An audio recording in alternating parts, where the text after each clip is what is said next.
আসসালামু আলাইকুম।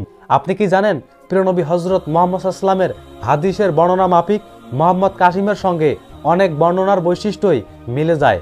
এছাড়া ইমাম মাহদী আলাইহিস সালাম এবং মুহাম্মদ কাসিম এই দুজনকার মধ্যে সম্পর্ক কি আপনি জানলে অবাক হবেন। পাকিস্তানের এই ব্যক্তিটি বলে তিনি নাকি স্বপ্নযোগে যে স্বপ্নগুলো দেখেন এই স্বপ্নগুলো সম্পূর্ণ আল্লাহ তাআলার পক্ষ থেকে, এবং তিনি বলেন তিনি আল্লাহ তাআলাকে 500 বারেরও বেশি স্বপ্নযোগে দেখেছেন এবং রাসূল সাল্লাল্লাহু আলাইহি ওয়াসাল্লামকে 300 বারেরও বেশি স্বপ্নযোগে দেখেছেন। এবং এরকম স্বপ্নের কথা যখন তিনি সর্বত্রই প্রচার করতেন তখন তাকে নিয়ে অনেক বেশি সমালোচনা এবং আলোচনা শুরু হয়ে গিয়েছিল। সোশ্যাল মিডিয়ার বদলতে আমরা জানতে পেরেছি তিনি নাকি নিজেকে ইমাম মাহদী আলাইহিস সালাম হিসেবে দাবি করেছেন। আর এরপর থেকে বিভিন্ন সোশ্যাল মিডিয়ার প্ল্যাটফর্মে তাকে নিয়ে কথাবার্তা বলা হচ্ছে। তিনি যে ইমাম মাহদী নন এটা আমরা স্পষ্ট। তবে প্রশ্ন জাগে যে প্রিয় নবী হযরত মুহাম্মদ সাল্লাল্লাহু আলাইহি ওয়াসাল্লামের কোন হাদিসের বর্ণনার সঙ্গে তার বর্ণনার বৈশিষ্ট্য মিলে যায়। এ সংক্রান্ত বিষয় জানার আগে আমাদেরকে ইমাম মাহদী আলাইহিস সালাম সম্পর্কে একটু জেনে রাখতে হবে। ইমাম মাহদী যিনি হবেন সুপথপ্রাপ্ত নেতা, এবং এই সুপথপ্রাপ্ত নেতা প্রিয় নবী হযরত মুহাম্মদ সাল্লাল্লাহু আলাইহি ওয়াসাল্লামের বংশধরদের একজন হবেন, এবং তার নাম হবে অর্থাৎ মুহাম্মদ, এবং তার পিতার নাম হবে আমাদের প্রিয় নবী হযরত মুহাম্মদ সাল্লাল্লাহু আলাইহি ওয়াসাল্লামের পিতার নামে, এবং মাতার নাম হবে আমাদের প্রিয় নবী হযরত মুহাম্মদ সাল্লাল্লাহু আলাইহি ওয়াসাল্লামের মাতার নামে। এবং সবথেকে বড় কথা হচ্ছে যিনি ইমাম মাহদী আলাইহিস সালাম হবেন তিনি মদিনা থেকে মক্কার মধ্যে কাবা ঘর তাওয়াফ করার সময় বেশ কিছু ইমানদার ব্যক্তি তাকে চিনে ফেলবে যে তিনি ইমাম মাহদী, এবং তার হাতে জোর করে বায়াত গ্রহণ করতে চাবে, এবং তিনি নিজেকে বলবে যে না আমি ইমাম মাহদী আলাইহিস সালাম নয়। এরপরও অর্থাৎ লোক সকল তাকে জোর করে তার কাছে বায়াত গ্রহণ করবে, এবং ওই সময় সৌদির বাদশাদের মধ্যে আন্তঃকলন্দন চলবে। তাই এখানে থেকে একটা জিনিস বোঝা যায় যে যিনি ইমাম মাহদী আলাইহিস সালাম হবেন তিনি কখনোই নিজেকে দাবি করবে না যে তিনি হচ্ছেন ইমাম মাহদী আলাইহিস সালাম।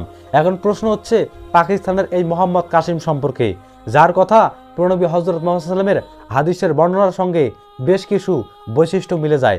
এর কারণ হচ্ছে আপনি খেয়াল করে দেখবেন, আপনার সোশ্যাল মিডিয়ার বিভিন্ন ভিডিওর মাধ্যমে দেখেছি যে মোহাম্মদ কাসিম তিনি নিজেকে ইমাম মাহদী আলাইহিস সালাম হিসেবে দাবি করতেছে। এটা যদি সত্যি হয়, তিনি যদি ইমাম মাহদী হিসেবে নিজেকে যদি দাবি করেন, তাহলে প্রিয় নবী হযরত মুহাম্মদ সাল্লাল্লাহু আলাইহি ওয়াসাল্লামের ওই হাদিসগুলোর সঙ্গে মিলে যায় যেখানে প্রিয় নবী হযরত মুহাম্মদ সাল্লাল্লাহু আলাইহি ওয়াসাল্লাম বলেছেন যে ইমাম মাহদী আগমনের পূর্বে অনেক ভণ্ড ব্যক্তি যারা নিজেকে ইমাম মাহদী দাবি করবে। এখন যদি মোহাম্মদ কাসিম নিজেকে ইমাম মাহদী দাবি করে তাহলে তিনিও ওই ভণ্ডদের কাতারের মধ্যে চলে যাবে। এখন আমরা জানি না, যেহেতু আমি নিজ চোখে দেখিনি যে তিনি নিজেকে ইমাম মাহদী আলাইহিস সালাম হিসেবে দাবি করেছেন কিনা।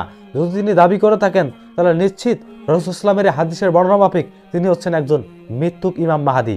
এখন প্রশ্ন হচ্ছে, আমি প্রথমে আপনাদেরকে বলেছিলাম মোহাম্মদ কাসিম তিনি প্রিয় নবী হযরত মুহাম্মদ সাল্লাল্লাহু আলাইহি ওয়াসাল্লামকে 300 বারেরও বেশি স্বপ্নযোগে দেখেছে, এবং তিনি বলেছেন তিনি 500 বারেরও বেশি আল্লাহ তাআলাকে স্বপ্নযোগে দেখেছেন।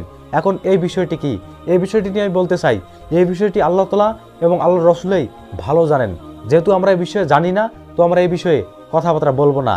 এবং পাকিস্তানের মোহাম্মদ কাসিম সম্পর্কে সর্বশেষ আমার একটাই বক্তব্য যে তিনি অর্থাৎ ভালো না খারাপ সেটা আমরা দেখতে যাব না, বরং আমি আপনাকে একটা জিনিস স্পষ্টভাবে বলবো যে তিনি ইমাম মাহদী নয়। এখন যারা সোশ্যাল মিডিয়ার মধ্যে বলতেছে যে তিনি ইমাম মাহদী, নিঃসন্দেহে তারা মিথ্যা কথা বলতেছে। তিনি ইমাম মাহদী আলাইহিস সালাম নয়, বরং যিনি সুপথপ্রাপ্ত নেতা হবেন তিনি কখনোই আগ বাড়িয়ে নিজেকে ইমাম মাহদী হিসেবে দাবি করবে না।